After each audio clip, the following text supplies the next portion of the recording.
if you'd like to try this second experiment yourself, all you'll need is some food coloring and 2 containers of water, clear containers. You have to be able to see what the water is doing inside.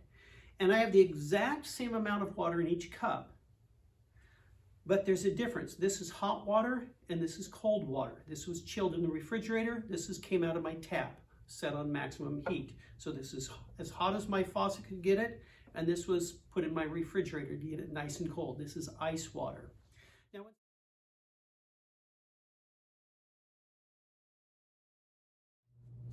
Now, when scientists do experiments, they try to control their variables. Here's what that means.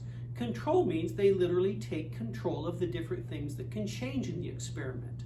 That means they're in charge of them. They try to make them the same.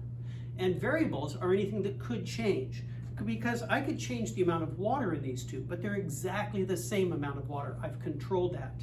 I've controlled the type of container they're in. They're both in Pyrex beakers. I don't have one in a Pyrex beaker and one's in a plastic cup. They're in the same room, it's the same time of day, and it's the same scientist doing the experiment. So I've controlled as much as possible. But there's one major difference. As I said, this one is cold water. It is 13 degrees Celsius. That's pretty cold. This one, on the other hand, is over 50 degrees Celsius, almost 55.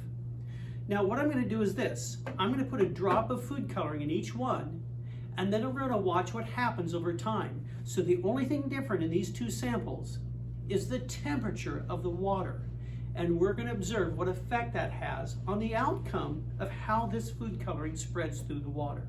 So if you'd like to follow along, get your own materials and you can do the same thing. Now, once I start this experiment, I will put this in fast motion so you can see this over a period of about 5 minutes. So there's 1 drop in the cold. Whoops, 2 drops in the hot, so I'll put 2 in the cold, just to be consistent, to control my variables. Now, don't stir them, don't bump your table, just let them do their thing, and let's watch what happens over time.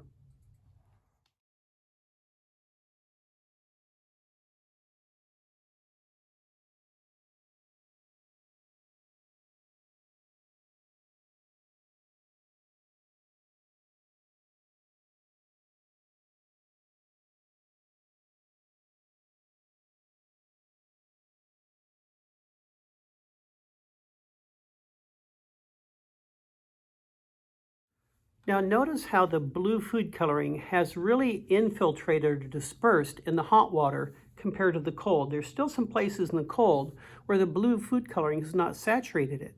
So there's something that's going on in the hot water that is stirring up the blue food coloring more than the cold water. What could that be?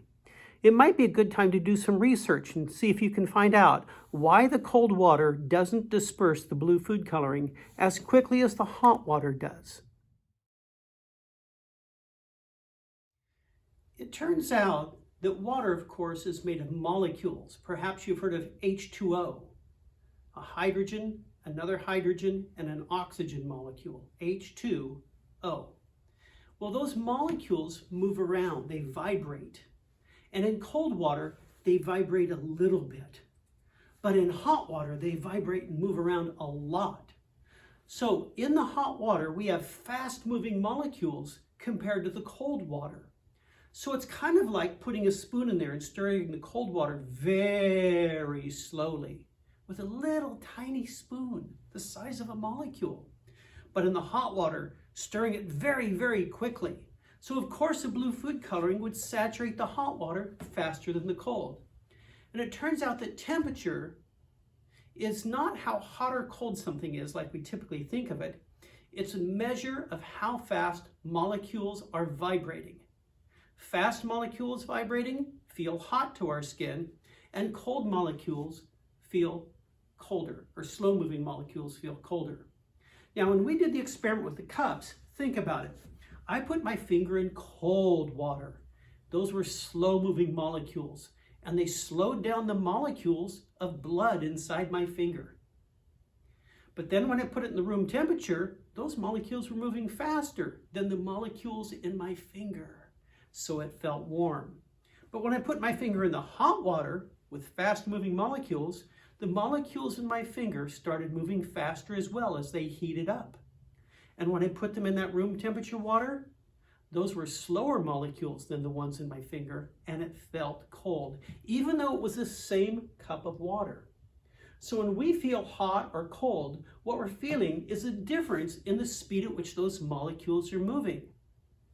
If I put my hand on something that's cold, those molecules are moving slower than the molecules in my hand, and it feels cold.